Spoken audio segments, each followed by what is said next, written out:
All right, welcome back. So this is again the last lesson in Module 1. This is the second video. We're going to take a look at example 2 and example 3. We're learning how to use a different method of solving systems called elimination, which involves us adding the two equations together so that one of the variables cancels out. Okay, we've already talked about graphing, where you graph both linear equations and find where they intersect to get the solutions to the system. And we've also talked about substitution, where you take one equation, solve it for a variable, and plug it into the other one and solve. Okay, so when it comes to elimination, right, in this first example that we did in the previous video, we were able to straight up just add those two equations together because those negative 5y and the 5y were going to straight up cancel, and we didn't have to do any preliminary work. Here, though, if I try to add these two equations together the way they're currently written, right, if I add them up right now, negative 2 plus 4 makes 2. 7 plus negative 2 makes 5. And 5 and 14 makes 19. And this is a problem. We have x's and y's still in there, so this is not helpful. What do we do, right? Well, we can do a little more work here. For example, notice that these x's, they don't cancel, but what can I do to this negative 2 so that it will cancel with the 4? Well, what I can do here is I can multiply this top equation by 2 on both sides. And that'll result in negative 4x plus 14y, because again the 2 would distribute to both terms there, and the 2 times the 5 would give me 10. And then this equation, I don't need to change at all because that 4 will be opposite from that negative 4. So I'll just go ahead and bring it over without doing anything. Now, I'll add these two equations together. Those will cancel. 14 plus negative 2 is 12. 10 and 14, 24. And how should we solve from here? Go ahead and solve from here, find the y, and then go ahead and find the x. Okay, hopefully you did that. And you should have done that by dividing both sides by 12, and you get y equals 2. And at this point, maybe you got stuck. You're like, whoa, okay, I have the y, now what do I do to find the x? A substitution.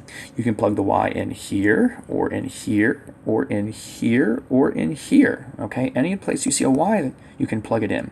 So let's just plug it into this second equation. So we'll do 4x minus 2 times 2 equals 14. And so we get 4x minus 4 equals 14. We'll add 4 to both sides. 4x equals 18.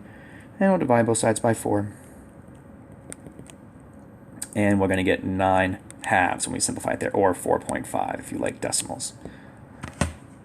Okay, and so there's our answer. One solution. Okay, so again, when the coefficients don't match up, right, when you add the two equations together and they won't cancel, you can then multiply one of the equations by a number to make it so that it does cancel, like we did right here. Okay, now let's take a look at this next one, the last example. Solve by elimination. Now if you look here, right, again, if we were to add these two equations together, straight up, without changing, we get 10x, and then negative 5 and negative 3 would make negative 8, and 7 and negative 2 would make 5. None of our variables canceled. What makes matters worse is that if you look at these variables, it's not super clear about how to make them cancel out, right? In the previous example, it was pretty clear that all we had to do here, or hopefully now it's clear, I should say, that, you know, these two, we can make them opposites just by multiplying by a 2 there in the top. But here, there's no nice number to multiply 3 by to make 7, right? Or there's no nice number to multiply 3 by to get 5, or vice versa. There's not really a nice number to multiply 7 by to get 3, nor is there really a nice number to multiply 5 by to get 3. So what do we do? Well, in this case, we'll have to multiply the top and the bottom by a number, okay? And the way we're going to do that here is just pick a variable that you want to eliminate. So, for example, let's say we want to eliminate the y's in this case, okay? So, what I can do is take the coefficient down here, the negative 3, and I'll multiply the top equation by that negative 3. Okay, just like that. And then when I do that, our result here is going to be negative 21x plus 15y equals, oops, I forgot to put the negative 3 here, equals 6. Now let's go ahead and bring this over here.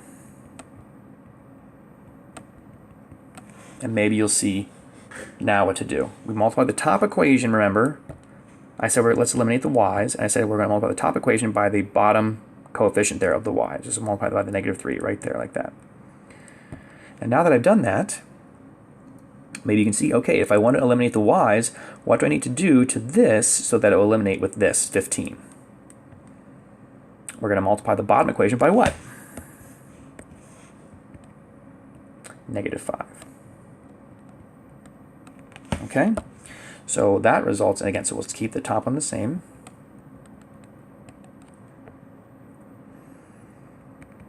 And the bottom one will multiply by -5, so you get -15x plus 15y equals -35. And we'll add these two equations together. I messed up here. We didn't get opposites, did we? What did I do wrong? Here, I should not have multiplied by -5. Should have multiplied by +5. So that would give us a positive 15. Ooh. This would give us a negative 15y and then a positive 35. There we go. Now when we add together, we can see they're going to cancel out. Okay, so the 15y's will cancel. -21 plus 15 is going to be -6. And then 6 plus 35 is going to be 41. And then divide both sides by -6. Okay. And then, oof. Okay, we would need to plug that -41 over 6 back in. Yeah, we need to plug that -41 over 6 back in to find the matching y value there. So that's not super nice numbers. Okay, so yeah. All right, let's do that here real quick. Let me check my math just to make sure I did this right. So multiply the top equation by -3. Okay, so this checks out right. This checks out right here. That's good. 3x minus 3y equals 7. Okay, that checks out. And then I make the y's opposite, so I multiply by 5. So 15 minus 15, 35. That's right. -21, 15 is 15, or -6. 6 and 35 is 41. Yeah, that's right. So I got to plug this into my original equation here. So we'll do like 3 times 41 over -6 minus 3y equals 7. And this is not great. So let's see here. These can simplify to be a -2, so it's -41 over 2 minus 3y.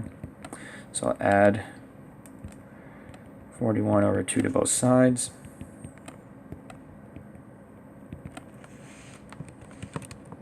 And we add there, we get 27.5, and we'll divide both sides by -3. And we get y equals, I'll change it to a fraction here. The fraction -55 over 16, sorry, over 6. Or if you got the decimal, it's -9.16 repeating with a 6. Okay, not super nice. Hopefully your teacher will go easy on you here with those numbers when you're doing it by hand. Okay, otherwise you do have a graphing calculator, so you can help you there. Don't round though. You want precise answers. So this is okay, but really you want these nice improper fractions.